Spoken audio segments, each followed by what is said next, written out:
quickly. I wasn't going to keep you long, and I know you're very, very busy, Brian, and I'm not going to keep you.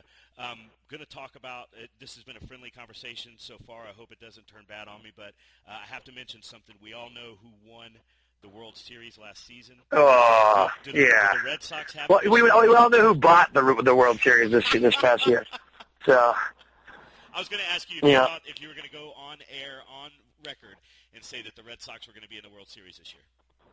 I don't like to make any predictions about my teams because I just like to watch it unfold. But I mean, I'm as Boston sports fan as you could possibly imagine. I mean, I lived in the shadow of Fenway. I have Celtics season tickets.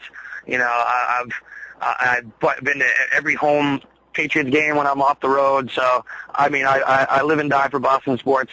But, you know, I also respect the people who won, you know, the year they won. I'll give it to the Yankees. You know, they had to sneak at least one in this decade after we got two. So, you know, we figured it was time to let them have one, seeing as they had two players that, you know, salaries combined to equal the Marlins' entire payroll. Right. So, you know, it's just a different form of – I just wish there was honestly a salary cap in baseball so we could get that argument out of there. Yeah. But, I think the Red Sox are going to be – yeah. Oh, yeah. So there you go. So you know how it is fighting the monsters. You know, like absolutely. So. But this year the Red Sox are looking pretty good on paper. But it all comes down to pitching. You know, if Daisuke comes back as he should and Lackey can actually pull it off, we'll see what happens. But till spring training, I can't make any predictions. Yeah. Well, you know, it's always going to be a tight race out there in the East. Wanted to keep with the Boston thing. We know some of the other bigger metal bands, and obviously, you know, the folks out there know Kill Switch Engage and All That Remains have had ties in and out throughout, you know, that whole Boston scene. Do you still run into those guys? Is there still a scene there? Is it good? Is it up? Is it positive? You know, how is that Boston scene, and do you still run into those guys from time to time? Yeah, you know, we still see a lot of them. I know Matt and John, our guitar players, live right near most of the Kill Switch guys and all the Remains guys, and they all end up at the little local bar pretty much whenever everyone's home. I live really close to Mikey from Kill Switch, and we were in a band together for years called Overcast that still jams occasionally. So, we're all still really good friends.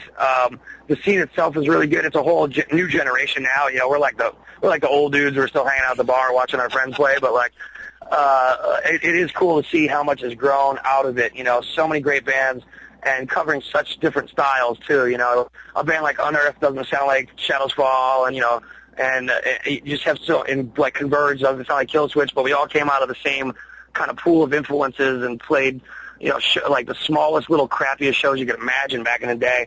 And that's what I love. People are like, oh, it must have been great in the glory days of the Boston scene. We're like, dude, we were playing someone's basement or a VFW hall. Like, you know, it was not this, like, amazing, epic thing. It was like you played to the other three bands and your friends and hopefully someone's girlfriend if there was actually a female in the building. So it was definitely a very DIY thing, but it's amazing to see what's come out of it. Yeah, for sure. I like how different perspectives go on the glory days. As you know, as I said, we're not spring chickens anymore, Brian. So the glory days weren't always so glorious, were they? As Billy Otto would say. Yeah, exactly. I love it too. It's like my old band Overcast. People are like, oh, it must have been weird going from a band, you know, as big as Overcast was to you doing Shadows Fall. I'm like, dude, like people didn't even know we existed. We weren't even underground. We were underwater. You know, it's like it was like, but that's just the historical perspective on it. You know. Brian, like I said, we know you're real busy. It's been a real pleasure and honor for us to sit down and talk with you. Folks out there, tonight, the Cannery in Nashville, Tennessee, Shadows Fall. Tomorrow night, Handlebar in Greenville, South Carolina, and then they're heading back up the East Coast for Thursday's show at the Sonar in Baltimore. So go out and check them out if you can. Support our music, and you know it's what keeps us going. Brian, we appreciate you taking the time, man. Have a good day. Indeed, man. Thanks for the word. We appreciate it. No problem at all, sir. Thanks. Take care. You bet. Bye-bye.